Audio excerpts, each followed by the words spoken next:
Hi, everybody. What's happening? My name's Brandon Graham. I'm part of the broadcast team, much like Kristen here for X Games, which is where I've been for the last decade. And before that, I was doing content and play-by-play for Street League Skateboarding. So I'm so pumped to be a part of this panel. I think this is something that's been needed for a long time in this industry. So I'm hyped for this topic in particular as we break down content. Let's bring up our panelists, shall we? Come on up. We got James Ort, Devin Dismang, Brooklinn Khoury, and R. Willie from the rafters. Yeah, mate. Wherever. Where do you want to sit? Straight in the middle. Welcome to my living room, gang. Let's go. So it's so funny, this word content, it's a buzzword, right? This is a word that we didn't really even think about 10 years ago, even 5 years ago. But at its core, it's the art of storytelling. And it's been done through so many different mediums, and obviously social media and whatever digital screen you have is front and center now, right? So I think it's really cool that we've got this panel, because we've got athletes, we've got somebody in partnerships, we've got somebody in content directly that oversees it here for X Games. So I want to introduce everybody. There across on your right, James Ort is partnerships, action sports, and adventure for BRP. Hell yeah. We've got Brooklinn Khoury, who's a skateboarder, model, creator herself. Hello. I know she's wishing she was out on the course right now, but you can sit on the couch for 30 minutes. 9-time X Games medalist, 7 of them gold. And I just found this out. He's never earned a bronze at X Games. He's shooting for a bronze this weekend. Get that bronze. Ryan Williams.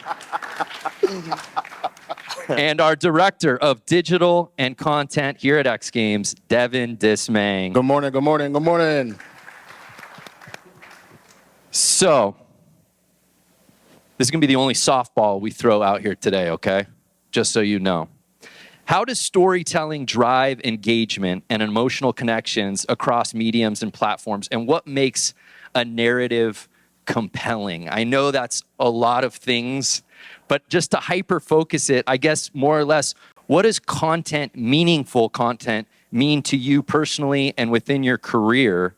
And R. Willie, let's start with you, because I think you've got 2+ million followers on Instagram. I think you're about to fact check me. What's that number at? Oh, higher. It's all right. Excuse me. I don't mind. 3 million. What? It doesn't matter. It doesn't matter. But I think you're the perfect person to tee this up, right? Because I guess we could look it up on IG to know for sure. Yeah. It's a good thing you say that. I feel like I've experienced a lot in my career, storytelling, and the impact it has. I feel like I do so many tricks sometimes that I just put them out on Instagram, and it might be a world first. It might be a trick that no one's ever done before, but the fact that I just kind of put it out there and you only see the trick, you don't see what went into the trick, you don't really digest it as much. Whereas if you show the people what went into it, like, oh, I've been trying this trick for 2 years, this is me 1 year ago trying it, this is me 6 months ago trying it, I've tried it 600 times, I landed at the 605th time. People really start to understand what went into it, and they kind of appreciate it a little bit more. Right. And that's something I've really tried to get into lately, because I obviously love to do world first tricks. I love to just do tricks, but you really want to tell the story behind the trick, so it makes a little bit more of a bigger impact for your audience. The authenticity of the BTS, right? Of just seeing what went into that. Yeah, I mean, you'll see me cry. You won't see me just being stoked. How about for you, Brooklinn?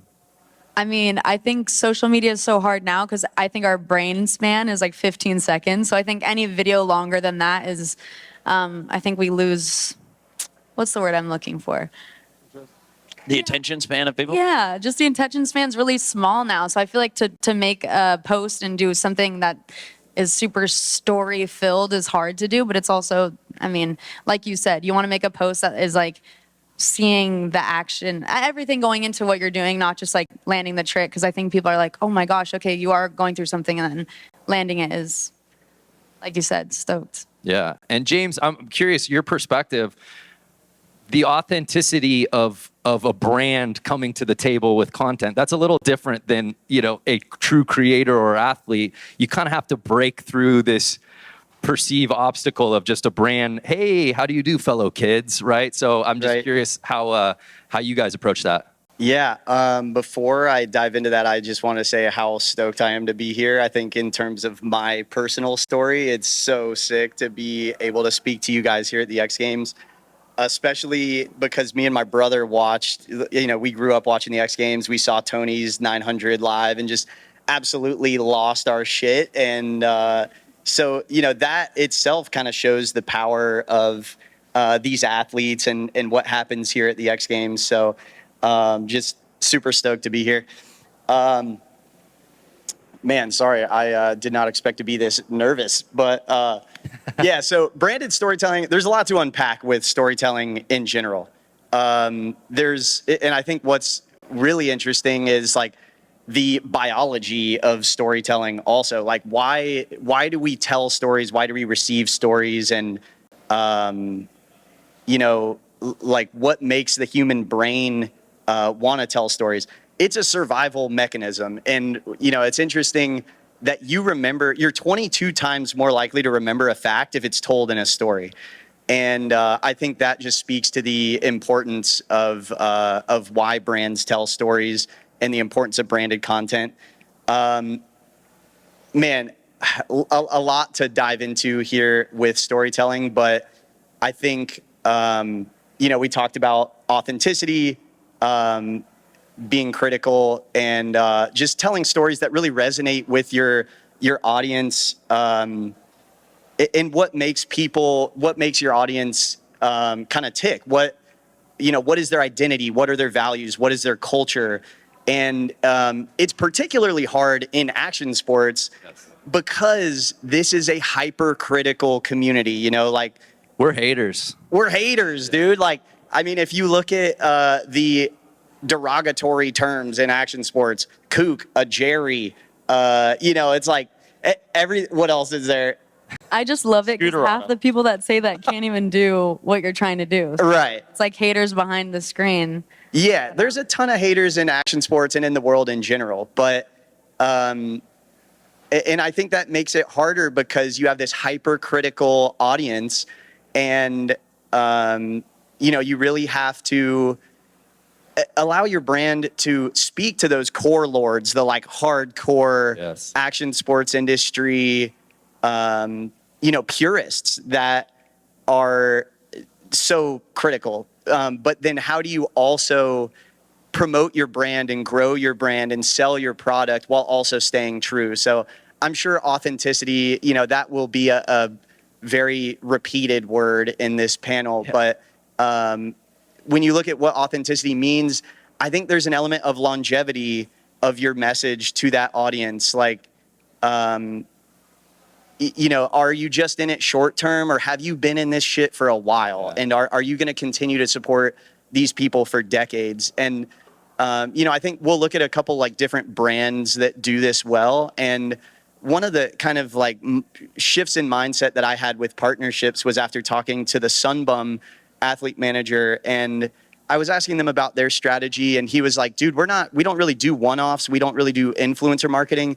We're looking at generational partnerships of who can we work with and then work with their kids afterwards and their kids' kids. Wow. So, to me, that's authentic. That's like, they're in it for the long term, and that's authenticity. No, that's great. You touched on something that I actually really do want to hear Ryan's perspective on this, but I do want to get to Devin real quick on this, because I do think similarly you fight that same battle that James is talking about. Oh yeah. And I love your background because you've worked in the NBA, you've worked in the NFL, you've come to the X Games now in this industry really with a fresh set of lenses, with now being charged with running content for the most meaningful, impactful, cultural relevant event, series, contest within the industry, the X Games. Yeah, man. I mean, with me coming in, I told everyone day one, like, I'm not the core. Like, that's not me. I have people on staff who do that, and they speak to the authenticity of the brand. But for me, it was coming into this saying, hey, look,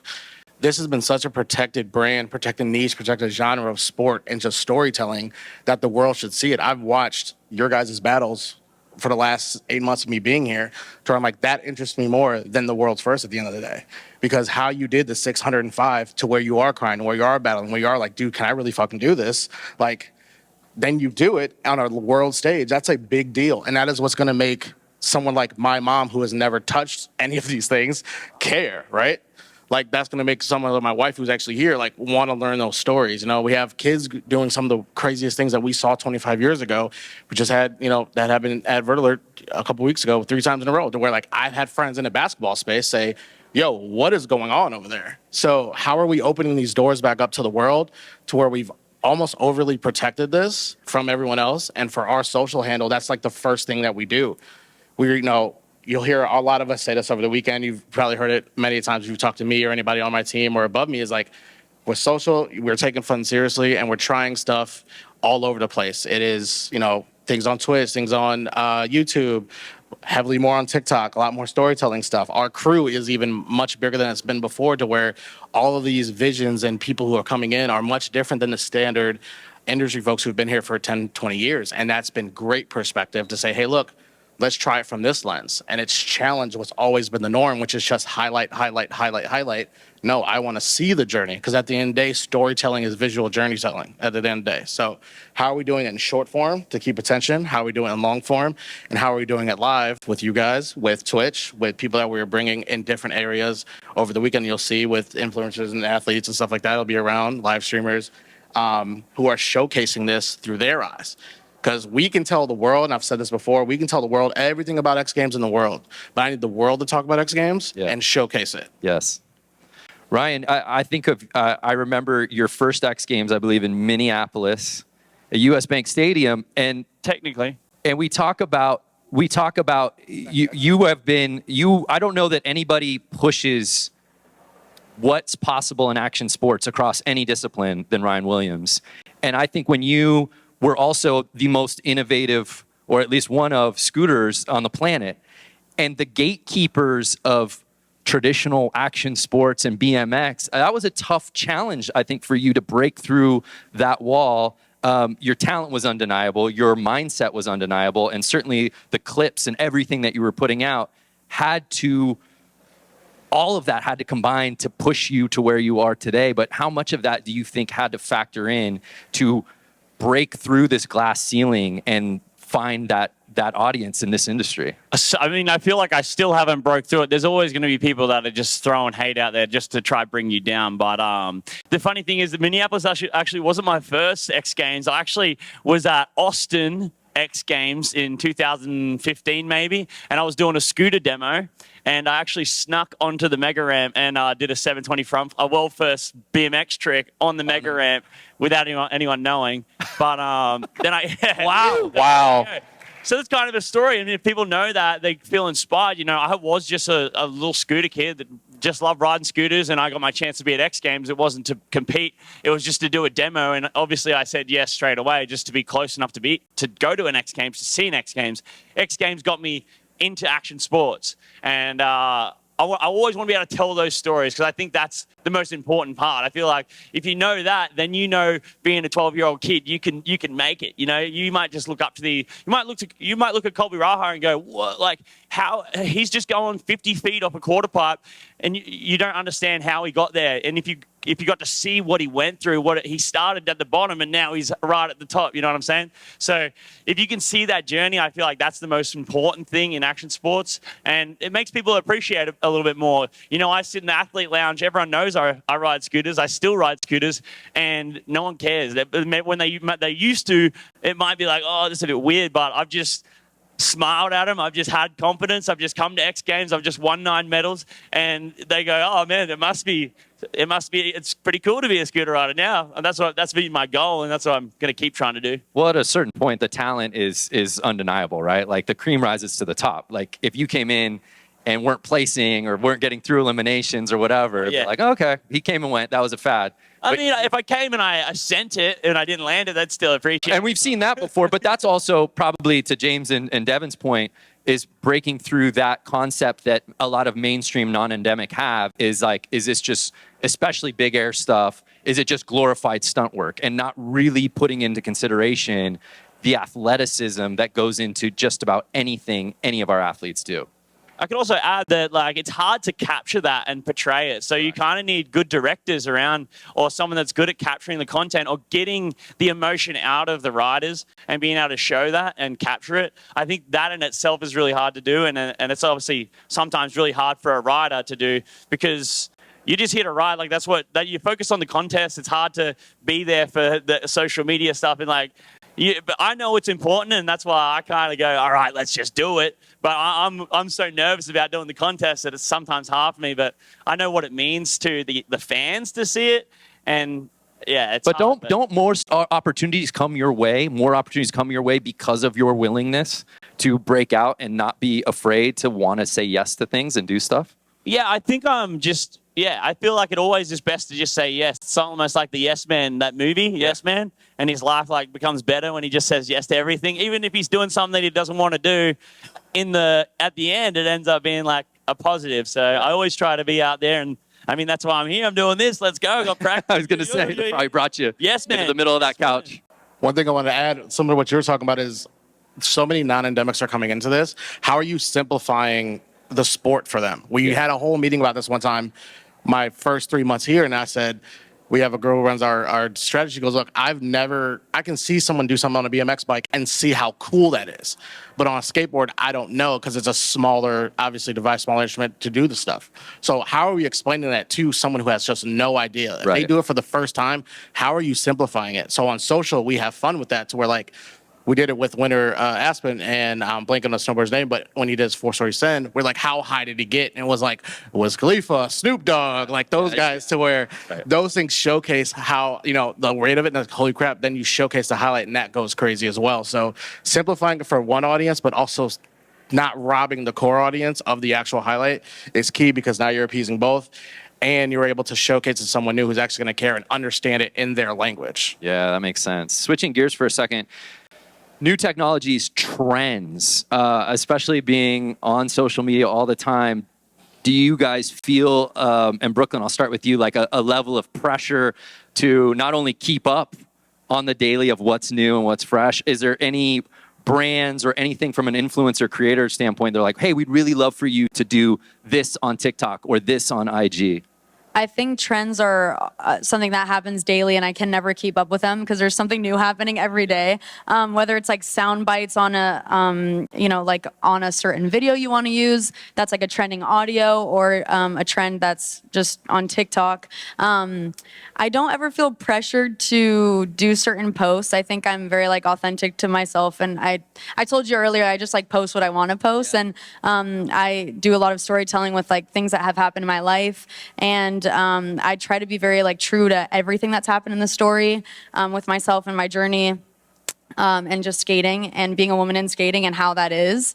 But I don't feel ever pressured. I think I genuinely just do what makes me happy. I don't want social media to become a negative place. I think that there's already a lot of comparing that you can do on social media. So I just try to be as like authentic to myself and follow things that only make me happy and not compare things. Hell yeah. Any sense. But yeah, trends are something that are always going to happen. So I just try to keep updated, but it's hard. James, can you give us an example of one of maybe either your favorites or a successful, whether it be social or digital content integration into something kind of like what Brooklyn's talking about? Yeah. The top 3 performing projects that I've worked on at BRP were with Kai Lenny, Letitia Buffoni, and Daniel Ricciardo. So, it helps to have that kind of iconic level of talent, and there's plenty of that talent in action sports. There's plenty of incredible stories.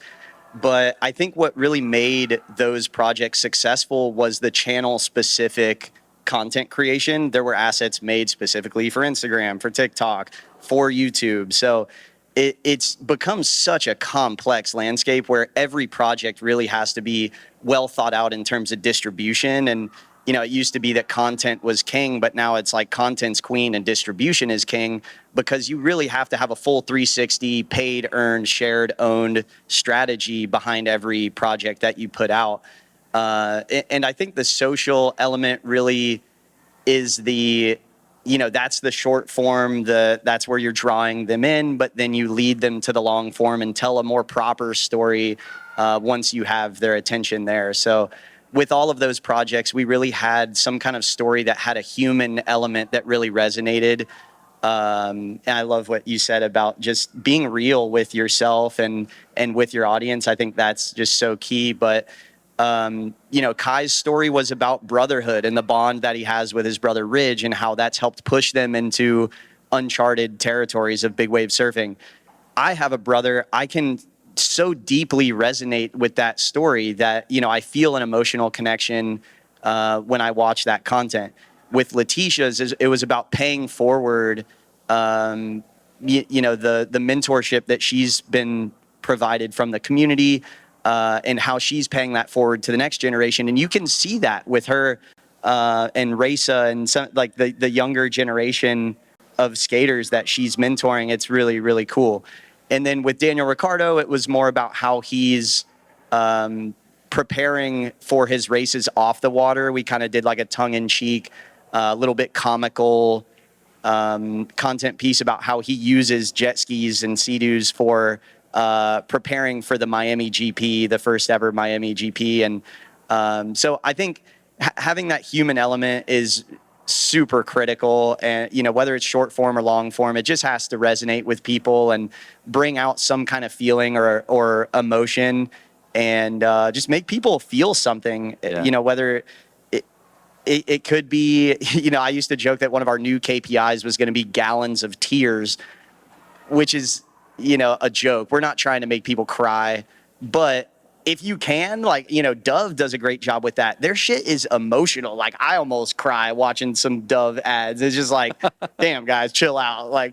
But it's also, I remember those. I remember how I feel. And I think there's that Maya Angelou quote that's like, you'll forget what people say, but you'll never forget how they make you feel. And I think that also applies to branded content as well. And it is hard. This isn't like Hollywood. We're not writing novels. We're not making full-length feature films. We're trying to promote and sell a product and build a brand. So that's where the true art of storytelling and branded content comes into play. It's not easy, but those are just some examples of projects I've worked on. Well, and teeing off of that for you two, from an athlete's perspective, getting out here to X Games, for you, Ryan, competing here, getting that right mindset, getting the trick ready, getting your run together, that's getting into a different type of zone. Is there an effortlessness, or does it take a challenge every day to be on when we talk about just content? Is that just fun? Is it natural for you two? We'll start with you, Ryan. Or do you have to be thoughtful and instinctual with your approach to even producing daily content? I always try to seem I always try to keep positivity, and obviously I'm nervous going into a contest, so sometimes I'm worried about the contest right now, to be honest. But I don't know, when I'm talking to my audience, I like to be real too, and I think that really portray, they appreciate that. They like to know if I cry. They want to know, if I tell them I cry, I get 100 messages. Man, I cried too. I feel like it's important to show that emotion, and it really captivates the audience. It lets people know that you're a real person and you have real feelings. But I forgot what question I was answering. But there you go. Yeah, and I guess Brooklyn, no, you did. I just, the idea of getting up in the morning and knowing I'm going to have my phone on and I'm going to be speaking to my audience. We'd like to think as an audience that it feels, and I think for your guys' content, it really does seem effortless. It does really seem like you guys are being your authentic selves. Not to say that you're not, but I think sometimes people look at social media and go, they've got it all together. Everything seems so easy for them. And I just want to know, is it easy, or is there challenges each day or sometimes to put forth content? I think some days I'm like not in the mood to do something, and I will purposely like not film a video because I think you can see if I'm not being authentic to myself and how I feel, it's gonna show on the video. So if I'm like having an off day mentally, I'll usually just like put my phone down and go skate or do something active that like just gets me out of that mental rut. But I feel like I've definitely tried to film a video when I wasn't doing so well, and I was just like, you're watching the video and you're like, so, and you could just see it. Like I'm just not my authentic self. So in terms of that, like I try to, I mean, if I'm promoting a product, I want to be excited about the product. I want them to be excited about the content I'm creating. So yeah, I always make sure to film it when I'm just like, I'm feeling good, which is like 98% of the time, but that other 2%, it does sneak up on me. But yeah. And Devin and James, I back to like the idea of being a voice of a brand or a partner or a company or an event or a contest. I don't know when it was, but at a certain point, it seemed to me like the companies where it really clicked for social media, particularly on X, formerly Twitter, was when they kind of like broke the fourth wall and they knew like, hey, we're not just a promotional vehicle, but we're actually like crafting a voice, and we're sort of in on the joke. We know the memes, we know the GIFs. Like it's almost a character. Like now I'm not just following any of our partners here at X Games. I'm actually following a homie that makes me laugh or is bringing attention to something, because it's not always about the product. It's almost like, how do we kind of Trojan horse in, maybe from a brand's perspective? But I'm curious on your guys' perspective on that. Yeah, I mean, for us, right, like me coming in, you think of a guy like who runs our Instagram, right, Josh Eckert, who's now we're working to get him as a TV talent, essentially, to go forward. Now he does his content, and in the comments is always like, who's the admin, who's the person, who's the guy person doing this, because this is hilarious. We love what you're doing. We love the voice. And having a specific voice per platform is very important because the audience are very different and very niche audience, right? With something like X and Twitter, that is very much just quick information, to an Instagram or TikTok where it's much more laid back and want to have fun and showcase things. So those voices are very important, but they all have to have some core identity. We have a playbook actually that has characters of like, all right, our Instagram character is this, our Twitter character is this, our TikTok character is this. And this is kind of like how the voice and tone is put together. So for us, it's that important because it always is endemic and appeals to the core, but also at the same point, it's just enough to where someone else may care about it. Because if it is too tailored to one audience, which is very particular, that is that. But if you can tie something in from pop culture into your endemic world, that's way better. So that is something our team and our folks on our crew are learning still in a lot of ways, but also have excelled recently. They'll talk about it a little bit. Big announcements. We made a whole meme carousel versus just coming out like, hey, check this out. There's a whole thing that we're doing. We're here to showcase that, again, this is a fun thing that we're doing. It doesn't always have to be super serious, or sometimes social, even in those early days, was very serious. Like, here's just the information. It was just digital commercials. And now it's like, hey, anytime we make an ad or we make something with a partner, how are we, like you said, tailoring it to each platform in a certain way, but also picking specific athletes who will make sense for that, right? Because there's definitely things you will say like, yo, maybe they may not fit. So let's go here. Or they're looking for a certain demographic to play with. So it's that pre-research, pre-production before we go into all these things to craft any voice, authentic, partnership-wise, branded, whatever it may be, before we even launch a single thing. Yeah. James, I saw you nodding your head. Yeah. I love the mindset of changing your brand to feel like a person. And I think that's really what resonates with people, because after all, they're there to follow people. Let's be honest. Like, I follow brands on social media because I'm in the industry and I want to see what brands are doing. And people, obviously people will follow brands. That's why we're talking about branded content. But the origin of social media, let's not forget, was to connect with people, not brands. Like, especially if I think back to MySpace, like that shit was dope. I loved my Top 5, baby. Top 5. You would have been on my top 8, dude. And then I expanded that shit to like 16 because I was like, I got way too many friends on here.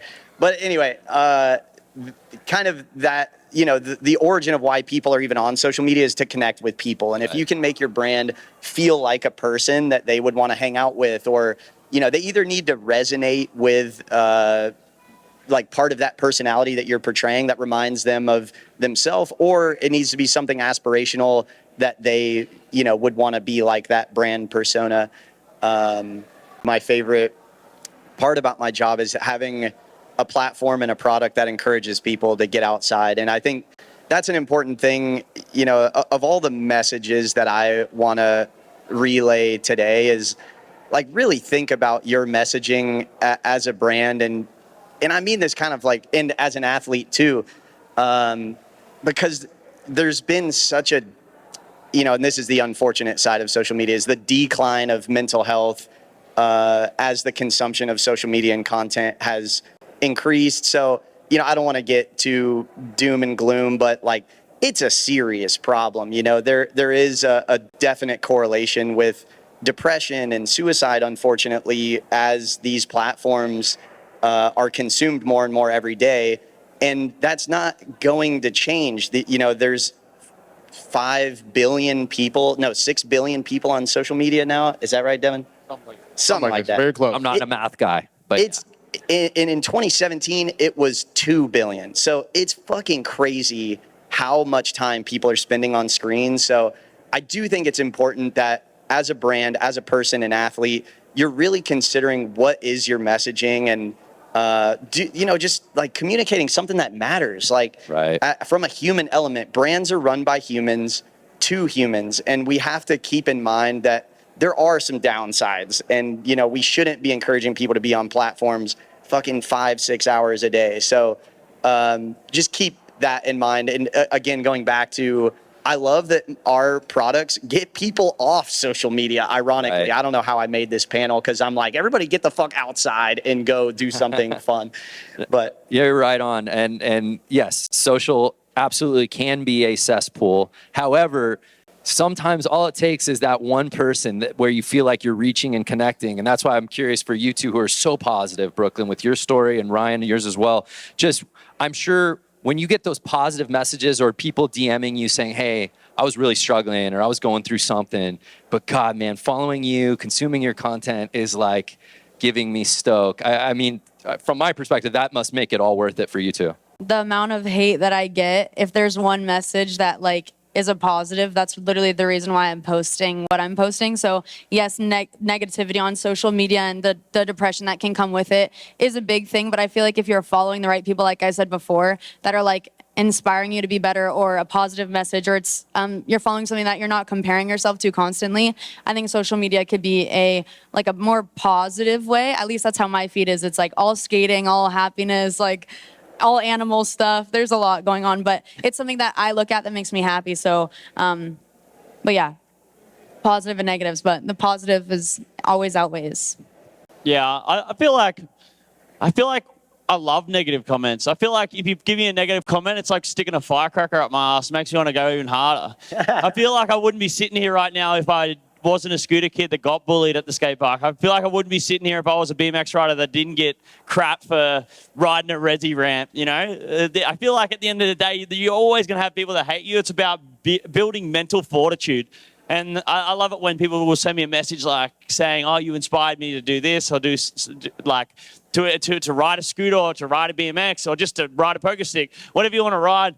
I love that, because I mean, that's what I want to do. That's kind of why that's what I use social media for, is just to try and inspire those people, maybe build up their mental fortitude in their head. Because I feel like I was lucky to be able to do it myself, really, and just be able to build confidence in my own mind, because now I still use that to this day. I'll use it out at X Games when I'm competing right now. It's the same mindset as I had when I was 12 years old, when I was just a scooter kid at the skate park getting crap.